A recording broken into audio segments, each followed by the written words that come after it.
देवदासी प्रथा, ये ईश्वर की सेवा है या फिर शोषण का कोई छिपा हुआ रूप?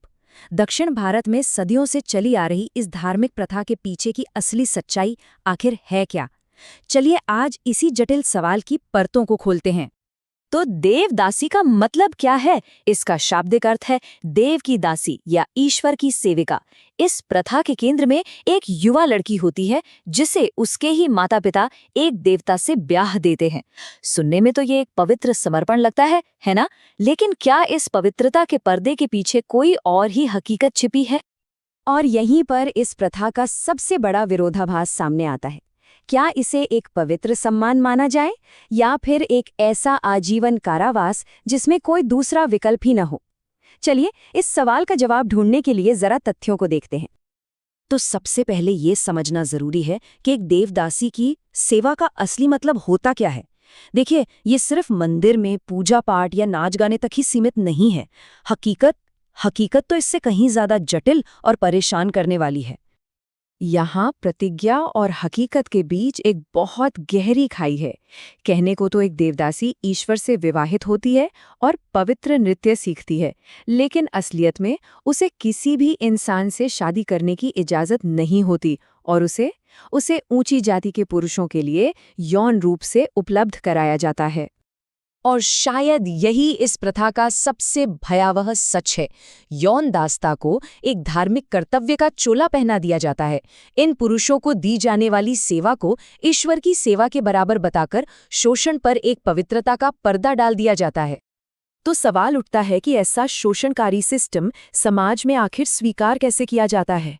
इसका जवाब एक बहुत ही गहरी धार्मिक और सामाजिक विचारधारा में छिपा है, जो इस प्रथा को न सिर्फ बनाए रखती है बल्कि इसे नियंत्रित भी करती है। इस विचारधारा का मूल विश्वास ये है कि चूंकि देवदासी एक देवता की संपत्ति है, वो किसी एक नश्वर पुरुष की नहीं हो सकती। जहां एक पारंपरिक विवाह में एक महिला को पति की संपत्ति माना जाता है, यहाँ देवता उसे उदारतापूर्वक पूरे समुदाय को सौंप देते हैं। इस पूरी सामाजिक और धार्मिक संरचना को एक छोटी लेकिन बेहद शक्तिशाली कहावत में समेटा जा सकता है। एक ऐसी कहावत जो इस प्रथा की कड़वी सच्चाई को उजागर कर देती है। एक देवदासी ईश्वर की सेवक है, लेकिन पूरे शहर की पत्नी है। जरा सोचिए, ये एक लाइन इस प्रथा की पूरी कहानी कह देती है। ये एक देवदासी की भूमिका के दोहरेपन को साफ साफ दिखाती है। एक तरफ तो पवित्रता का दिखावा है और दूसरी तरफ सामुदायिक संपत्ति होने की क्रूर वास्तविकता। तो आखिर ये प्रथा आज भी क्यों मौजूद है? देखिए, ये सिर्फ धर्म के बारे में नहीं है। ये उन सामाजिक ढांचों पर टिकी हुई है जो इसे सदियों से सहारा दे रहे हैं।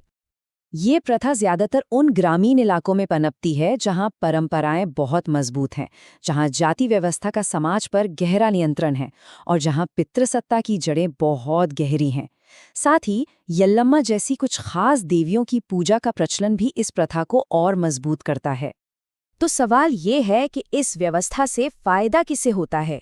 जवाब बिल्कुल साफ है। देवदासी को पुजारियों, स्थानीय जमींदारों और गांव के दूसरे ताकतवर और पैसे वाले पुरुषों की सेवा करनी पड़ती है।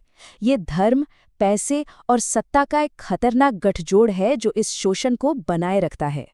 और अंत में आइए इस समर्पण के सबसे भयानक पहलू पर नजर डालें, इसका स्थायी और अटूट होना। मतलब एक बार देवदासी बनने के बाद वापसी का कोई रास्ता नहीं होता। ये समर्पण अक्सर तब किया जाता है जब लड़की बहुत छोटी होती है, आमतौर पर यौवन तक पहुंचने से भी पहले। जाहिर है, इस उम्र में वो अपने भविष्य के बारे में लिए जा रहे इस फैसले के परिणामों को समझने में पूरी तरह असमर्थ होती है। और ये कोई अस्थायी प्रतिज्ञा नहीं है। मंदिर के देवता की सेवा के लिए ये समर्पण आजीवन होता है। ये एक ऐसा बंधन है जिसे तोड़ा नहीं जा सकता।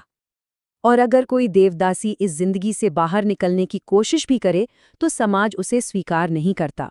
उसे बहिष्कृत कर दिया जाता है, जिससे उसका बचना लगभग नामुमकिन हो जाता है। समाज खुद ही एक जेल की दीवारों का काम करता है। और अंत में हम इस सवाल के साथ रह जाते हैं, जब एक पवित्र परंपरा ही शोषण का पिंजरा बन जाए तो उस पिंजरे को खोलने की चाबी आखिर किसके पास होती है? ये एक ऐसा सवाल है जो हमें संस्कृति, धर्म और मानव अधिकारों के टकराव पर गहराई से सोचने पर मजबूर करता है।